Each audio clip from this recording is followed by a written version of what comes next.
There's been a lot of rumors circulating around about the animated sector of Lucasfilm. First of all, we had the interview with D. Bradley Baker during San Diego Comic-Con. The future after The Acolyte does seem a bit discombobulated. With The Acolyte Season 2 being on hold, I don't think it's going to happen for, of course, obvious reasons. It seems like, I don't know if you agree, but the live action aspect of Star Wars has been struggling to say the least. There's bad dialogue, there's bad action scenes, there's not a lot happening, and the plot is moving every fourth episode. It's pretty mind-numbing to see. However, when we go to the animated section, when we see the animated series, some limited like Tales of the Jedi or Tales of the Empire wasn't that great, but it still was good enough. And of course, who could forget the Clone Wars series, Bad Batch, Rebels.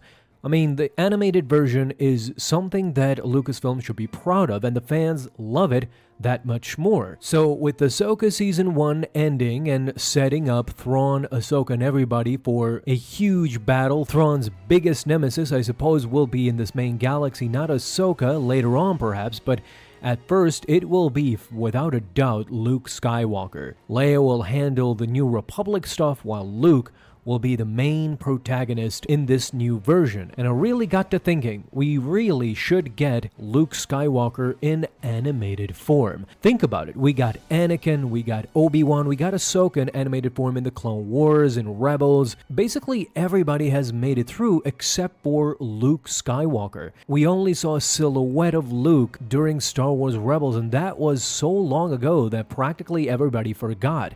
But we never have seen Luke Skywalker wield that green saber in animated form, in an animated version. I think it would be one of the best animated series to have ever come out of Lucasfilm, and Dave Filoni heading that would be spectacular. This animated series could very well take place in between the timeline of Ahsoka Season 1 and perhaps the Mandalorian movie or Ahsoka Season 2. And believe it or not, there is already a storyline put in place for this animated series. Yes, now we're gonna wait for Luke Skywalker, because Luke is not only gonna face Thrawn, the Night Sisters, Dathomir, all that comes into play of course, but the legendary moment that will be when Luke Skywalker gets attacked by zombie stormtroopers, that will be something very, very beautiful. And I think there's a lot of fans that are going to have a very good time with fan art with that specific moment. I myself just made this thumbnail for this video that I had tons of fun with in recreating that scene kind of and how it would look like. But all in all, to defeat Thrawn, to defeat the zombie stormtroopers, and ultimately what I think will be Abeloth, to defeat Abeloth, who will be released by Balin, bring hellfire upon the original Galaxy 2, Luke will need something more than just a lightsaber, and that's what we're going to discuss today. How will Luke defeat the zombie stormtroopers together with Abeloth as well? So apparently in Season 2, Balin is about to confront the Abeloth, the greatest creature Star Wars Legends holds, and is about to become canon. And I commend Dave Filoni for this, for having the guts to hint that Abeloth could become canon, because we already saw him do a similar thing with the Bendu. But I'm here to talk about Luke Skywalker and how he handled Abeloth in Legends. We have a lot to learn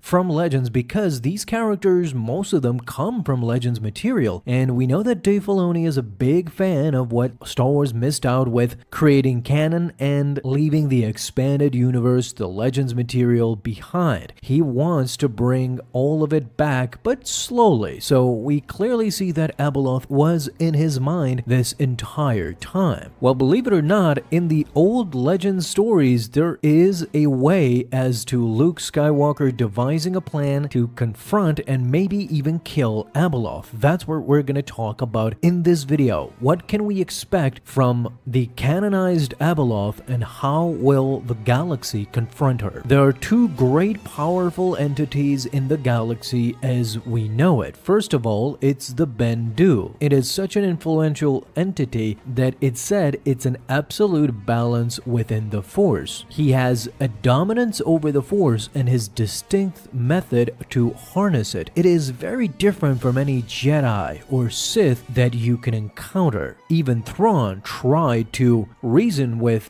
this creature and it couldn't. It outsmarted Thrawn in a second and made him look like a fool. It disappeared before him, so much so that Thrawn was intrigued. I believe this is the moment where Thrawn starts to take the Force very seriously. So talking about Abeloth, what could defeat it, we have a couple of questions that we need answering. First of all, I want to take your mind at ease and talk about the question of could the Bendu actually defeat Abeloth? So with that in mind, Abeloth of course carved her reputation in Legends after she emerged again to threaten the galaxy, only to be thwarted by a peak powerful Luke Skywalker. I believe that if we compare the canon Luke right now and the Legends Luke at this time around the New Republic era, Legends Luke was a bit more powerful, I think, but this Luke is not a slouch either. So in those Legend stories, Grandmaster Luke Skywalker was also supported by a united force of Sith and also Darth Krayt. In the tale, Abeloth is pushed back by Luke but remains unscathed. We've talked multiple times about Abeloth's strength in multiple videos, but more recently it has come up because of Balin's actions. Now we need to talk about a new question also. After her setback, Abeloth isn't eliminated but merely retreats into a deep rest. Her mastery over the Force outshines almost all entities, placing her as one of the most formidable figures in the Star Wars history, so surpassing any Jedi or Sith before and after. How could you ask Luke to deal with such a great creature? Now, because the Bendu is a Force manifestation sorta, the Bendu could not eliminate Abeloth, and the problem with all of this is even so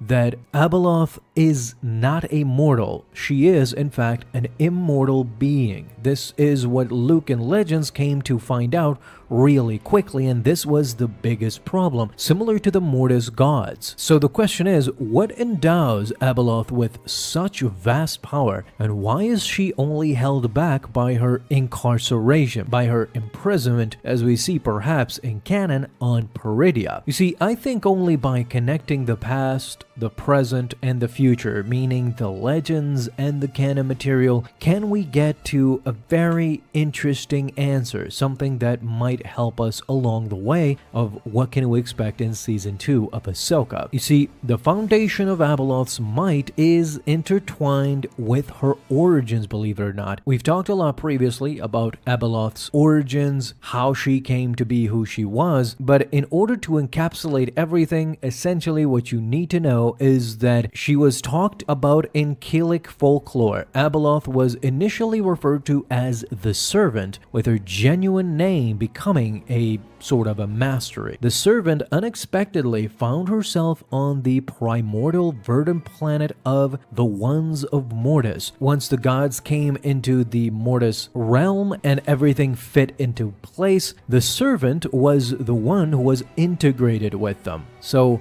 she essentially adopted the role of the mother. She orchestrated the son and the daughter harmoniously. She worked with them. She was the one who was able to bring them together, something that the father could not do, as a matter of fact. So this was one of her greatest strengths. However, this tranquility, of course, was short-lived as the Servant's human nature became readily apparent and we saw her age. So she yearned for perpetual companionship with her newfound family, with the Ones. So she approached the font of power and the pool of knowledge, potent force nexuses of shadow and illumination, both of the each side. In her thinking, she thought that by combining the two, she would become one in the middle and try to be like the father, try to be the balancer and keep her son and her daughter in check. Unfortunately, as you may know, her endeavors led to a metamorphosis into a monstrous figure. She was ensnared between the light and the shadow. She evolved into becoming a cosmic, terrifying being. After being abandoned, she transformed into Abeloth.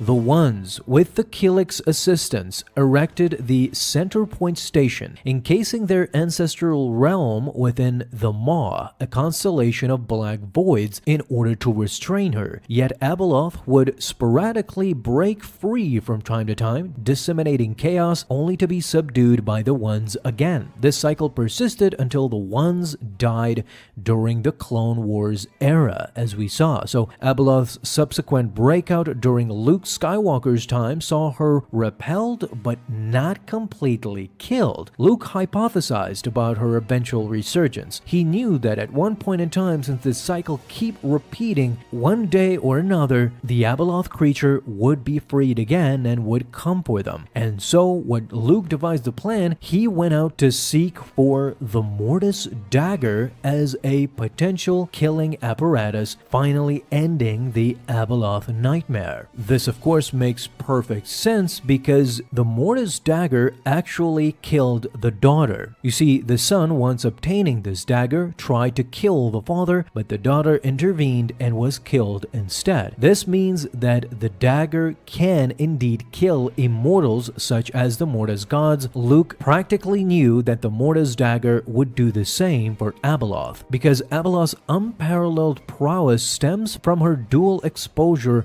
to both nexuses. So she has unmatched wisdom and also unmatched might. Her vast array of capabilities combined with her insight rendered her nearly undefeatable and immortal to boot. Only the essence of Force Light, which demands purity, eluded her. This was the biggest problem. So Abeloth's healing prowess surpassed even Luke's abilities, which in Legends is legendary, and her resilience hinted at her potential eternity, of course, being immortal. So this means that the only tool to be used against her is the Mortis dagger, which as of right now, both in canon and back then in Legends, the whereabouts were unknown. Luke essentially tells us from Legends lore and material that Dave Filoni is readily inspired by that he will eventually use the Mortis dagger at some point. This gives us a hint was also given in the finale, because the Great Mothers of Dathomir were able to retrieve the Blade of Talzin